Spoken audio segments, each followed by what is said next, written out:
There's a couple different ways to hold the ice axe.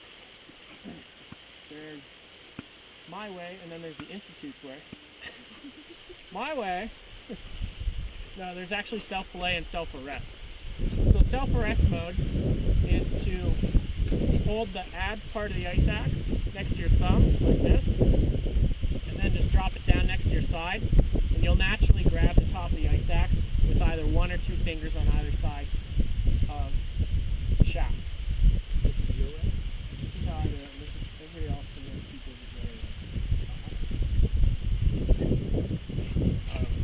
So this way makes it super easy if you have to go into self-arrest position, which is like this. There's no like flipping of the top. You don't have to, it's super easy.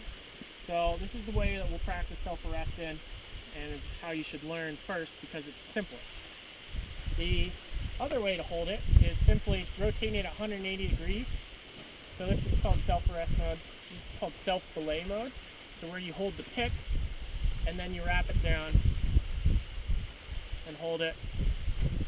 The major difference when you're holding it with self-belay mode is that the pick faces forward. In self-arrest mode, the adze faces forward. It's not super, like, I find it to be exact same comfort level when I'm walking and doing most things to hold it either direction. If you get into a section where you're moving over some rock or you're using the spike of the ice axe more because the snow's closer to you, that's where this position can be more comfortable because the palm of your hand rests on the adze. So when you push down, it's a little more comfortable versus the other way. Disadvantage of this is if you go into self-arrest and you don't roll your ice axe at all, you're going to have this thing hitting your jugular. So it's a different motion where you need to rotate it, but that's something you can practice today. My ankle doesn't bend that way as well. Certainly not so much as this one bends. You know how you usually roll your ankle out? It goes that way much, much easier than it does rolling its way in. A lot stronger that way. So let's hold off on doing anything yet. So the knee will come in a little bit, and then the downhill foot will articulate, really getting all those points in. When everybody steps up on the ice, the first thing I'd like everybody to do is, of course, practicing that articulation, is standing onto the ice, and then without anything holding you up, you're going to keep your feet right next to each other, and you're going to try and spin a circle. So you can see how my feet articulate this way really well. If they're facing straight uphill, you'll find that it's far more unbalanced or a little more uncomfortable. So just, you can watch, and my feet aren't going very far, but I'm keeping all of my points in at the same time. You can see right about here, it's really hard to do this without like locking my knees and sending them back, because otherwise, if I do this, I'm really pressing into like my toes don't reach my shins. Like they just don't bend that way, the way they do the other way. So this is the hardest position, and then I can continue to do that all the way around. Now, that's really good doing that one way and then doing that the other way. Simply practicing that and getting a feel for that articulation with your ankles. In the end, we're going to use the same foot techniques with crampons as we did with snow, right? So you can just do the walking when it's super flat. When it gets a little steeper, you can do duck walk. But all the while, instead of doing the shear, you're really articulating your ankles and getting all of those points into the ice like this. Once it gets a little steeper, or if we're traversing, we'll do the flat foot, the cross step. This one, obviously this upper step is a little more uncomfortable because once again that knee has to go over a little bit to make the ankle articulate better. And you can do this in both directions, the duck walk. Which side? I can walk sideways. I can do the shuffle down, just like this. This is super effective. And then you may have noticed your ankles articulate really well this way. It's basically impossible to plunge step in ice unless you're the thing. Stepping into a moulin. Oh, and yeah, that's bad. So what you can do is you just let your toes drop. You let your heels and your the spikes underneath the ball of your foot engage, And you can turn them out a little bit if you want. You can keep them straight. Make sure that you spread them out just a little bit, because as I was mentioning, when your feet are close together, it's really easy to catch your heel spikes on your other foot.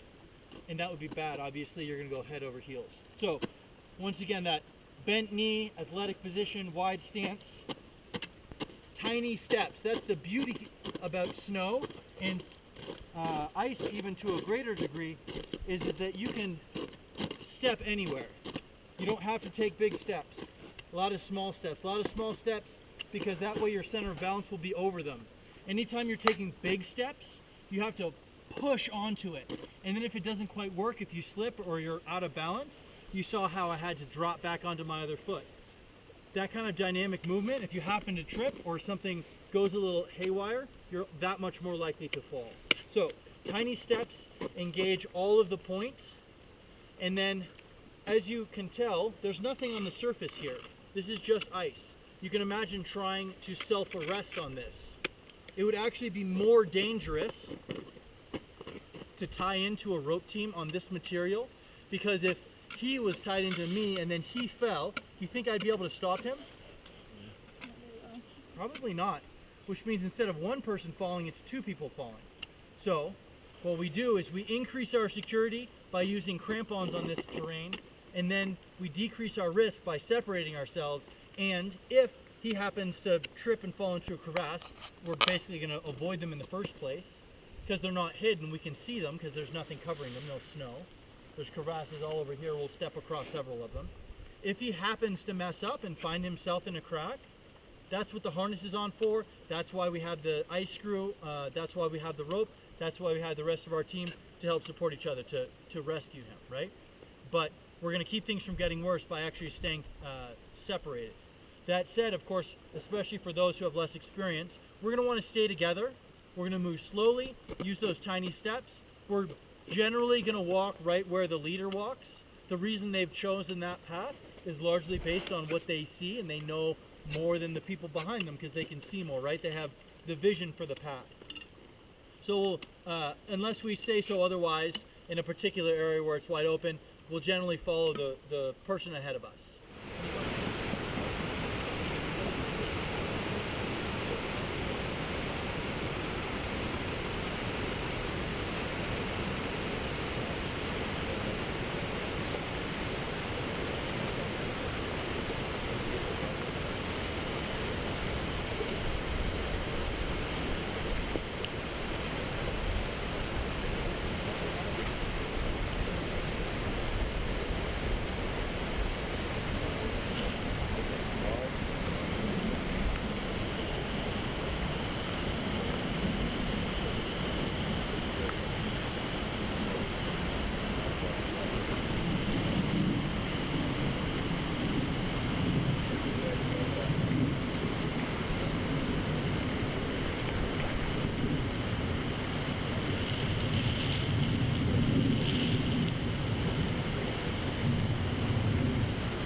You set the axe, and then you're going to set your feet underneath them like a triangle, so you have a balance.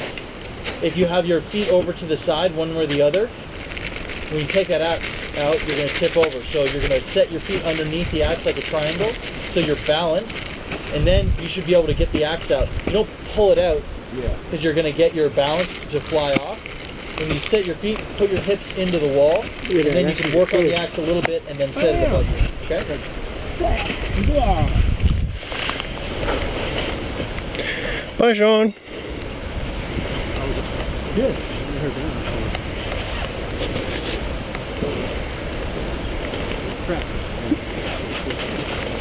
That one over there is this one plus a little bit.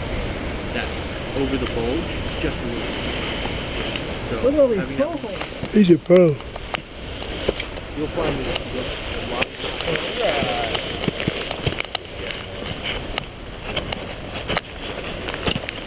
Yeah! Yeah, buddy. Hey, what's your password?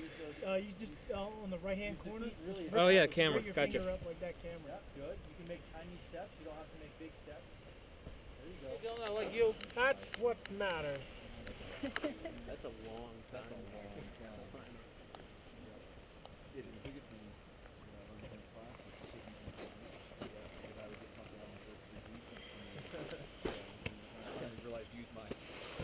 Just a couple of these.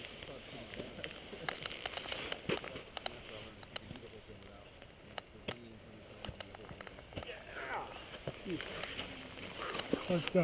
Got the paparazzi right as you're coming out. Like a rock star.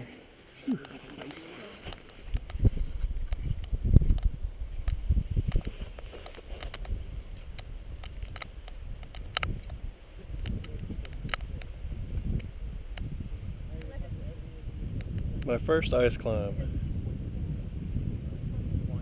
Snow, really. If you can see the blue stuff, that's the real glacier ice. We don't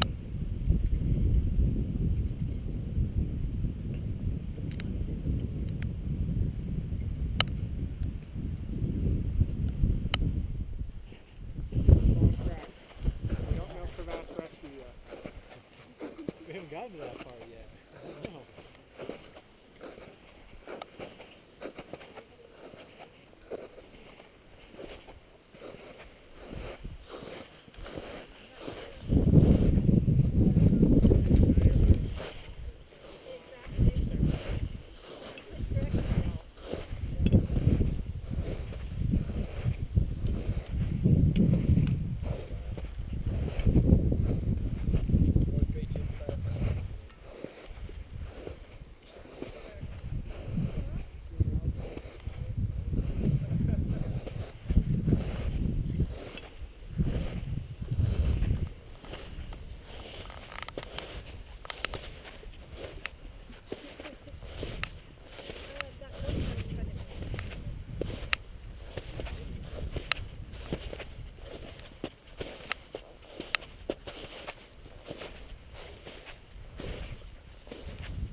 Just camp down there if you can see it.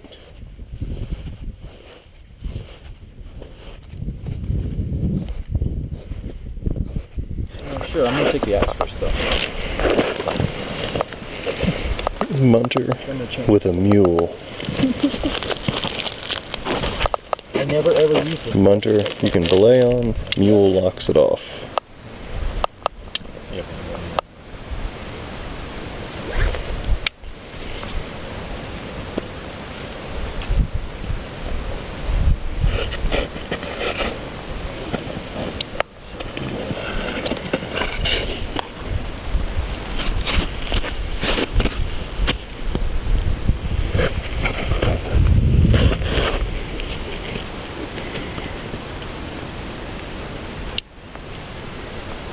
You want to take your ice off?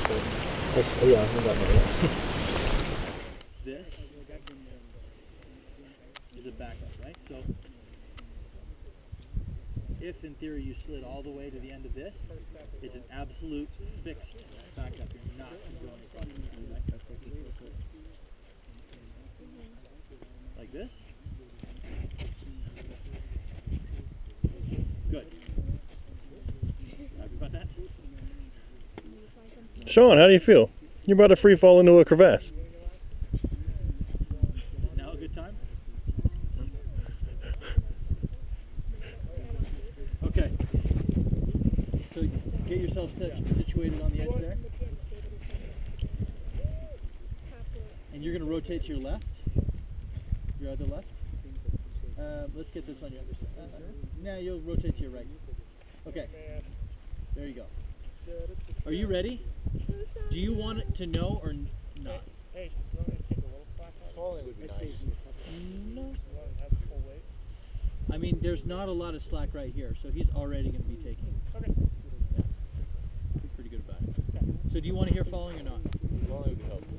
Okay, so as you roll over onto your face and slip silently into the crack, Yell not so silently. Falling. Silent and enough. Okay? Don't bite Yeah, your- deep don't breath. bite your Zen. tongue. Alright. Is everyone ready? Take it 2 steps forward. Yeah, there you go. Ready. Ready? Yep. Okay. Falling. Oh. Nicely done. Keep those feet in.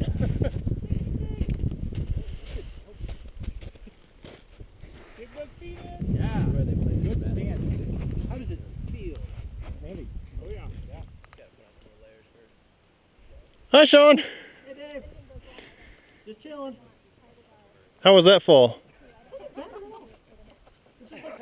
Falling on the rock. Pretty sure there's an oh shit in the falling video. You got it? Yeah. I think I said oh fuck.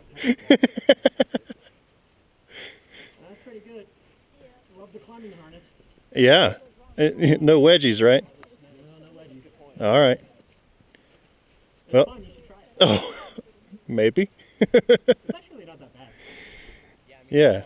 You gotta love dynamic rope. It's a softer landing, right? Yeah, yeah. Yeah. It's not a hard jump. No. He arrested you pretty good. Yeah. You're still you're fully out. You're about 15, 20 feet down. Yeah. Yeah. I don't know if I want to fall much further, but All right. See you later. okay. Hi Mom. Hi Dad. Stupid shit that I did. Before you do anything else, what do you want to do? With my friend. Go anywhere,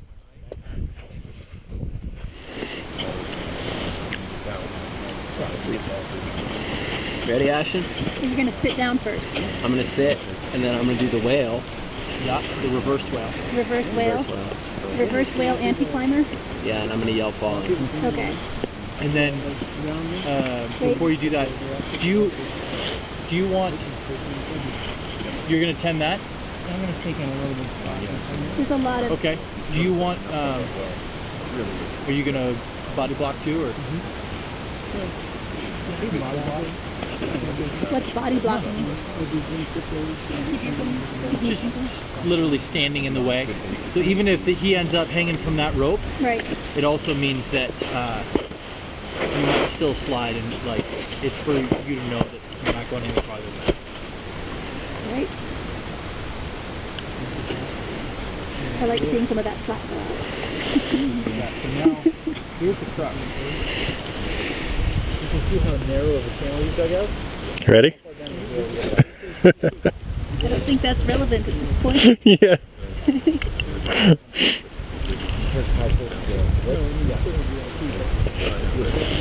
Body block. Body block cleared out a little wider. That means Alright, go ahead and walk up to that edge. Doesn't have to be all the way over, but it does take getting rid of a lot of material. Don't bite your tongue. Don't bite your tongue when you jerk to a stop. Good tip. Okay, cool.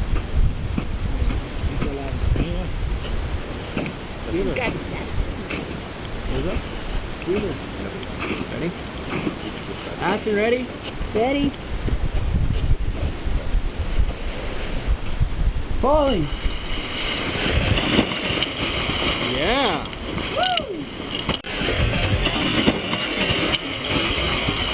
Yeah. Good job, Austin. Alright, so get in a good position. Yeah. And I'm going to transfer the weight onto you.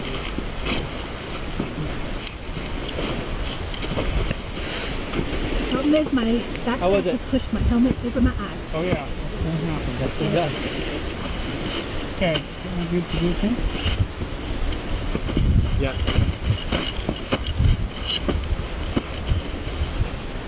Ready?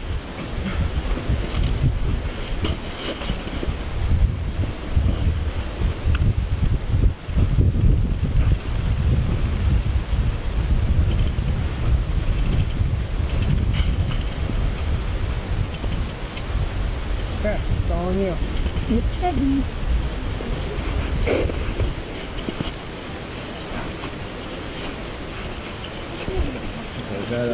That's better. Right. That's better. Yeah, and what you can, I mean,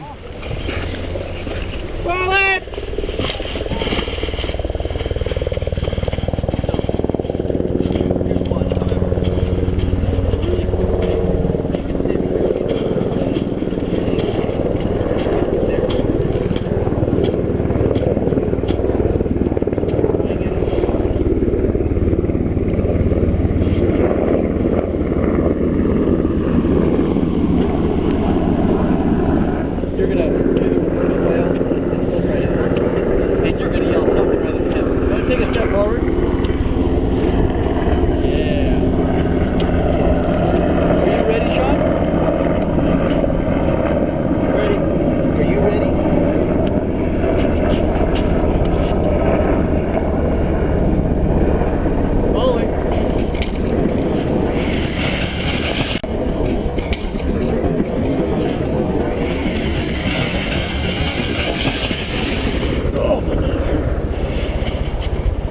might want to climb up here a little bit. There you go. Would you get a pick in the knee? You okay? Yeah. Okay. Cool. You can get into a good position and then we'll reestablish.